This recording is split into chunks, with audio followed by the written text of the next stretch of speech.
Za mnoge najlepši in najbolj čarobni mesec v letu, za druge mesec brezglavega trošenja in nakupovanja vsega, kar ne rabimo, za tretje pa obdobje osamljenosti in stisk. Le te so se med pandemičnima letoma še poglobile, predvsem pri tistih, za katere dom ni varno zatočišče pred neizprosnim svetom. Z mano je psiholog, dr. Kristjan Musek-Lešnik. Lep pozdrav. Lep pozdrav. Če se mogoče ozreva najprej v preteklost, december ni bil ravno mesec, ko bi ljudje besno nakupovali, tekali naokoli in se družili z vsemi tistimi, ki jih ne vidijo po celo leto. Govorim, bom rekla, že kar daljni preteklosti, seveda, pred kapitalizmom in tako naprej. Skratka, v skladu z nekimi naravnimi ritmi je bil to čas namenjen pogledu vase, družini, danes pa bolj drugače ne bi moglo biti. Ja, mislim, ta december se je popolnoma skomercializiral, tiste, ne vem, stare običaje so pravzaprav zamenjali eni novi, povezani z potrošništvom, trošenjem, grabljenjem, mislim, pravzaprav ravno nasprotje, celoten smisel teh praznikov, tega obdobja, je bil včasih pravzaprav povezovanje, druženje, biti skupaj z družino, z svojim najožjim krogom. Zdaj pa to pravzaprav postala ena taka, kaj vem, odkar je Coca-Cola izumila tistega možaka rdečega v dolgi beli bradi, en festival trošenja. Je bil to nek prelom, bi rekli, ravno ta Coca-Cola je zelo, bom rekla, aktivno investirala, tudi svojo blagovno znamko povezovala z božičem. V bistvu pa na koncu vidimo, da je vse samo nekaj, kar nas izčrpa na koncu. Veliko je nekega druženja, veliko je nekih zabav in ne vem česa. V bistvu smo pa, se mi zdi, po zimi bolj delamo, bolj smo zmatrani, ker je čas tak, tudi narava gre vase in tako. Ja, bolj delamo, bolj smo zmatrani, več stvari počnemo, bolj smo pravzaprav spraznjeni. Praznično, Praznično, ja. Semantika tukaj. To je en tak paradoks. Mislim, ne bi rekel, da je to glih narovaš samo te korporacije, ki so jo omenila, ampak ja, sigurno pa je. Te nove reklame delala zdaj. Ja, sigurno pa je tukaj mislim, dobesedno so korporacije v tem obdobju prepoznale eno priložnost za polnjenje svojih blagajn. In seveda verjetno je vse skupaj sovpadalo z enim takim obdobjem sorazmerno tudi materialnega blagostanja, ki je spet naprej pospeševalo to potrošništvo in na koncu koncev se zgodi preprosto to, da če greš tam zadnje dni decembra pred prazniki v kjer trgovski center, pravzaprav vidiš samo še ljudi, ki so namesto, da bi bili sproščeni in z veseljem pravzaprav neka darila za svoje najljubše, so obremenjeni, kaj še nimajo, za koga še nimajo, da kdo ne bo izvisel in kaj se zgodi, če tistega, kar nekdo želi, ne bodo imeli, če bo razprodan. Torej ta pričakovanja, tudi sama priznam, da sem večkrat pod stresom ravno zaradi tega, zdaj moram pa še to kupiti in še to. Mogoče če reva k enemu mitu, ki ga mediji pred prazniki večkrat, se mi zdi, mogoče malce umetno napihnejo. Slovenci, to vemo, smo v nekem neslavnem vrhu, tam na 3. mestu po številu samomorov, a teh med prazniki ni največ jih je spomladi, je pa več duševnih stisk. Kako naporen je ta diktat sreče? Prej sva že mogoče malce napeljala na to. Grozen, grozno naporen, posebej za tiste ljudi, ki pravzaprav nimajo kakšnega posebnega razloga, da bi bili srečni, veseli, zadovoljni. In točno ta diktat, včasih rečem kar ta diktatura sreče. Moraš biti srečen, moraš kazati srečo, ki jo krepijo še družbena omrežja z slikami, na katerih so samo nasmejani, veseli ljudje, tam pravzaprav žalostnih, osamljenih ni. Vse to pravzaprav je samo en dodaten pritisk za nekoga, ki se že tako ne počuti dosti dobro v svoji koži. Še bolj je nekaj narobe z mano, da nisem srečen in da nisem en del tega vsesplošnega rajanja in veselja. Z vseh izložb na nek način, praktično podobe, kako bi se morali imeti lepo, kako bi morali nazdravljati s prijatelji in tudi, če tukaj recimo ravno, če pogledava na to pandemično obdobje, se je verjetno to še poglobilo, oziroma kako ste vi to opažali? Tudi sami ste profesor, z učenci ste komunicirali. Na nek način tisti, ki so bili sami, so bili zdaj še bolj sami. Še bolj sami. Ena zanimiva reč je, ko se zdajle pogovarjam recimo z kolegi pa so to ali ljudje, ki delajo v osnovnih šolah, učitelji ali učitelji, svetovalni delavci v srednjih šolah ali pa na fakultetah, vsi opažamo eno stvar, da pravzaprav tista generacija študentov, učencev, dijakov, ki se nam zdi nekako v tem smislu najbolj izgubljena, so tisti, ki so zdaj le v 3. letniku. To so pravzaprav tisti, ki so začeli, ki so naredili en velik prehod, prvi letnik v obdobju tistem intenzivne korone, zaprtosti, zaprtih šol, izolacije in si niso niti zmogli, niso se neke skupine oblikovale, niso se neka prijateljstva oblikovala in so nekako ostali prepuščeni sami sebi, izolirani. Tem se to dogaja še na precej večji, precej bolj intenzivno, se pri njih to pozna, kar se pozna pri vseh ostalih. Bili smo dejansko v enem času. Na kakšen način? Da so tudi ne znajo komunicirati, ja, da ne znajo si... Zanimivo je, ko mi rečejo učitelji, da pravzaprav je to tista generacija, recimo 3. razred osnovne šole, imajo največ težav s socialnimi veščinami, največ težav z navezovanjem prijateljstev, z navezovanjem odnosov, pa hkrati tudi z reševanjem konfliktnih situacij, ker preprosto teh izkušenj pomembnih pa dragocenih socializacijskih v tistem obdobju niso imeli. Velja pa nekaj podobnega za vse ostale, tako v izraziti meri, ampak vsi smo bili nekako v tem socialnem delu svojega življenja okrnjeni in tisto, kar je mogoče rahlo strašljivo, je, da nam je vsem skupaj pa po eni strani ratalo pa to en malo udobno, en malo normalno in en malo udobno. In če pogledamo, tudi koncertna prizorišča, kinodvorane in tako naprej, vse se mi zdi, kot da po sami pandemiji ni zares zaživelo v nekem naravnem. Sej ljudje gredo ven, se družijo, ampak na tisti način, kot smo se prej, po neki uri vidiš, da je kar bolj praznože. Tako da smo se navadili tudi s to policijsko uro, na nek način. Ja, se pravim, tako postalo je udobno, po svoje je postalo to udobno in je po svoje grozno, ker če pa kaj, vemo, mogoče zadnjih 20 let, vsaj kar ne vem, v kontekstu pozitivne psihologije, pa vemo to, da pravzaprav tisti ključen vir počutja, dobrega počutja v življenju so pa pravzaprav odnosi z ljudmi, se pravi nekako socialne mreže, prijateljstva, to so nekako bistvene stvari in tudi, ko se recimo pogovarjam s kolegi, ki delajo s starostniki, tam se morebiti še toliko bolj pozna, kaj pravzaprav pomeni imeti eno socialno mrežo okrog sebe, imeti ljudi okrog sebe, ki jih imaš rad, ki se družiš z njimi, deliš svoje izkušnje z njimi, ali pa pravzaprav čutiti ta primanjkljaj. Tudi pri ohranjanju kognicije, je to absolutno, zelo... Prej ste omenili tole, da ste glasnik tudi pozitivne psihologije, tukaj v Sloveniji nekako najbolj prepoznavni v tej luči.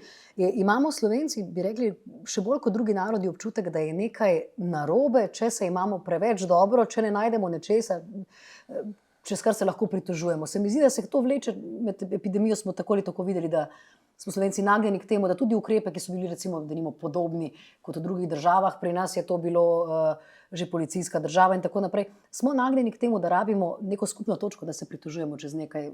Jaz včasih se hecam, pa ko se pogovarjamo tudi s kakšno skupino ljudi, pa rečem, da se mi zdi, da smo Slovenci poleg tega, da smo izjemno uspešni kot posamezniki ali pa ekipe v športu, pa verjetno v svetovni špici, ko gre za disciplino jamranja, tega pritoževanja, izražanja nezadovoljstva. Ampak po drugi strani, če pa greš pogledati malo nazaj, pa če bereš malo o Cankarju, pa stvareh, pa Cankarja pa pravzaprav to ni nekaj, kar bi bilo... To je cankarjanski duh, ampak odkje je to? Jaz pravzaprav ne vem. Ampak, še od takrat, ko smo bili kmetje, pa smo se puntali proti fevdalcem, tukaj smo se tudi... Ja, jaz imam občutek, da pravzaprav je nekje globok v naš, ne vem, epigenetski del ugrajen ta občutek, da pravzaprav se moramo fokusirati na tisto, česar nimamo, tisto, kar nam manjka in potem seveda je to super podlaga za jamranje. Prav nenavaden se mi zdi, kako težko se nam je osredotočiti ali pa ta prehod narediti, osredotočiti se pravzaprav pa mogoče na druge stvari, na to, kar je pa lahko izvor enega občutka zadovoljstva.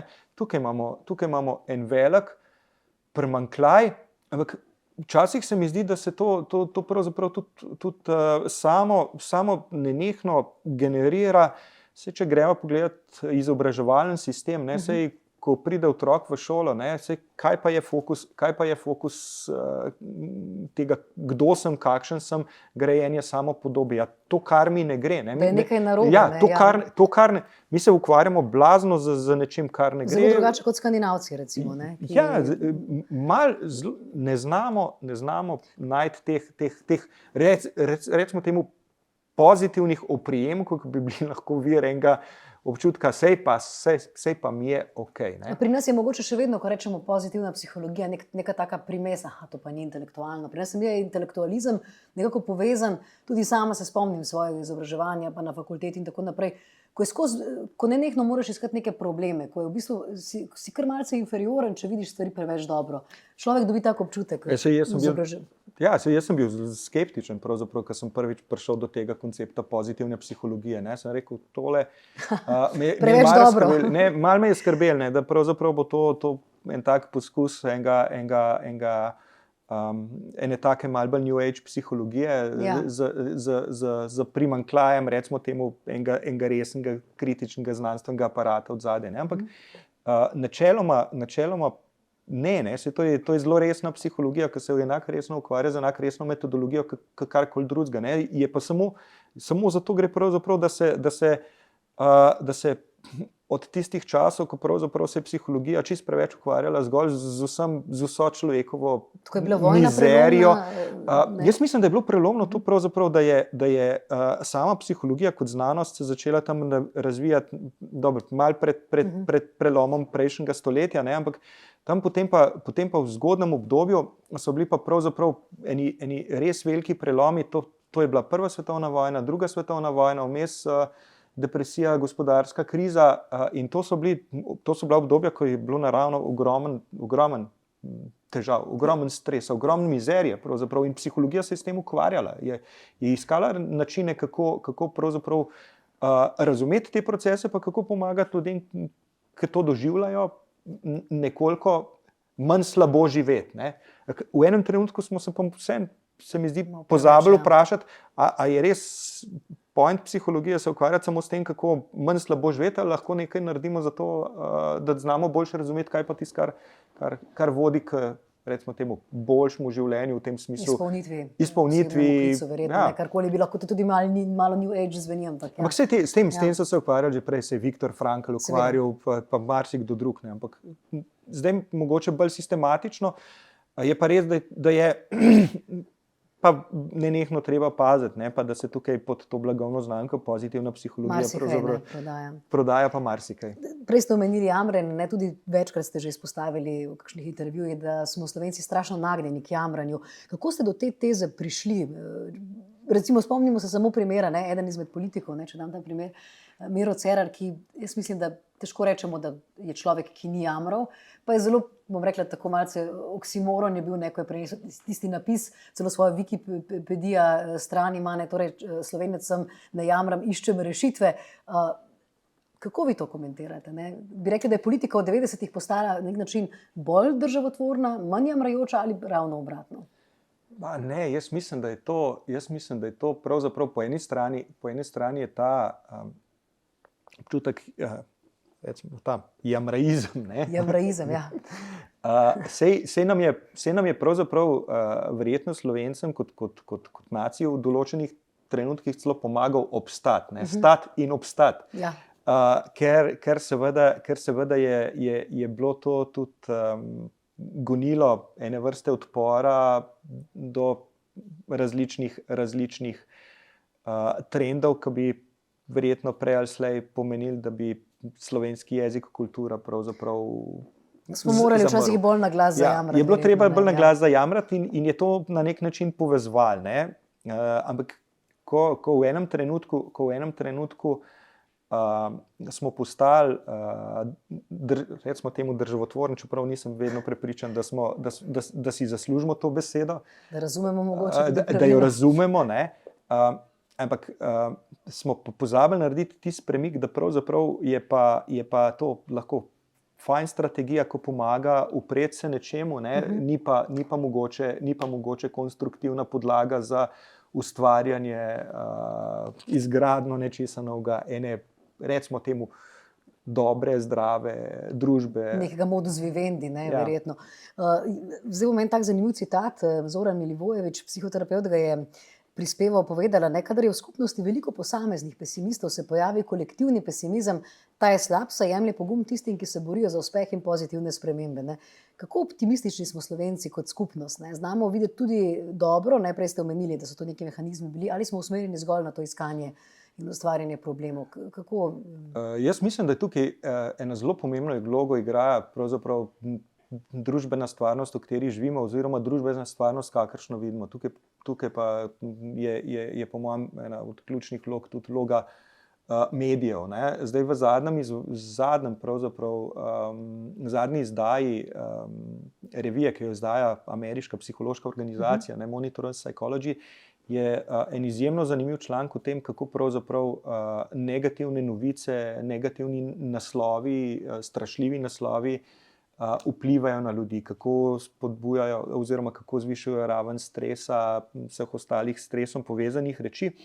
In jaz sem že nekaj let nazaj delal z mojimi študenti občasno eno, sicer ne prav zelo metodološko analizo, ker ni bilo to namenjen resni analizi, pa študente sem samo nekako usmeril, da so nekaj časa, recimo 2 tedna približno spremljali medijsko okolje, se pravi tiskane medije, TV, radio, internet, in novice kategorizirali čisto zelo preprosto, čez palco 3 skupine, negativne, pozitivne, nevtralne. In so pravzaprav sami ugotavljali, kako je ta slika stvarnosti, ki jo recimo tudi mediji producirajo, pravzaprav zbuja ves čas en občutek napetosti in tako naprej. Zdaj pa, če to povežemo s tem, da smo pa dejansko šli skozi eno res obdobje kar malo travmatično, se pravi, najprej je epidemija, oziroma že prej, ne pozabimo, že prej, gospodarska kriza, ekološka kriza, Greta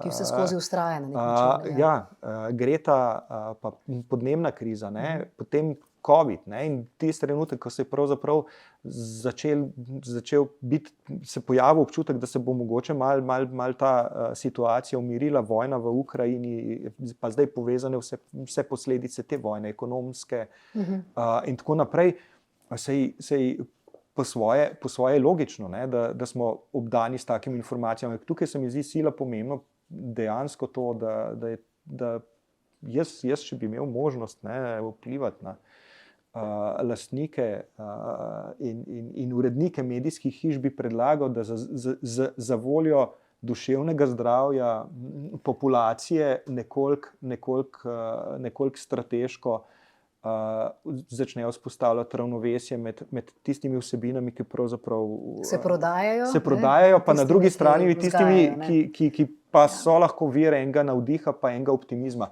Pa sva pri optimizmu. Optimizem je nekaj, kar pravzaprav ugotavljamo v zadnjih letih, da ima dosti pomembno genetsko komponento, očitno, kar je precej dedljiva reč, ampak hkrati pa ni to stvar, ki pa ne bi bila učljiva. Lahko torej skupnost tudi pri vzgojitvi. Absolutno, in se mi zdi, ali skozi skupnost, ali konec koncev skozi intervencije, skozi izobraževalni sistem. Se pravi, optimizem je nekaj, kar recimo meditacija, otroci, recimo v Skandinaviji, ponekod pa tudi na Japonskem, meditirajo zjutraj v šolah, recimo, se umirijo, konec koncev.